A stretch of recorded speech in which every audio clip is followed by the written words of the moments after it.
अस्सलाम वालेकुम नाज़रीन, अताउर रहमान आपकी खिदमत में हाजिर हूँ। आपको बताऊँ कि एक चाचा हमें मिला है यहाँ पे और इन्होंने अपनी जो गाड़ी है वो दुल्हन की तरह सजाया हुआ है, बाकी टैक्सी गाड़ियों से बिल्कुल मुख्तलिफ है। तो इनसे बात करने की कोशिश करेंगे। सर, ये गाड़ी आपने सजाई हुई है बिल्कुल दुल्हन की तरह, बाकी गाड़ियों से बिल्कुल मुख्तलिफ दिखाई दे रही है। जी जी। तो मतलब कितना खर्च किया और क्यों ये आपने इतना चेंज किया, क्यों इतना बस वैसे जो है तो कुछ ना कुछ मसरूफ रखने के लिए अपने आप को करता रहता हूँ मैं।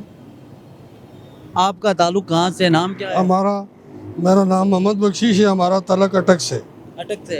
ये टैक्सी गाड़ी आपने बनाई है, कितना खर्चा आया इस पे? ऊपर डिजाइनिंग की है, अंदर से डिजाइनिंग की है, बड़ी बेहतरीन बनाई हुई है। हाँ जी, ये सही बात आपको बताऊँ तो मैंने कभी हिसाब नहीं लगाया है इसका, बस चीज़ें जो अच्छी लगती है लाता रहता हूँ, लगा देता हूँ जिधर सेटिंग आती है उसकी। इसकी क्या वजह, आप सिंपल भी रख सकते थे।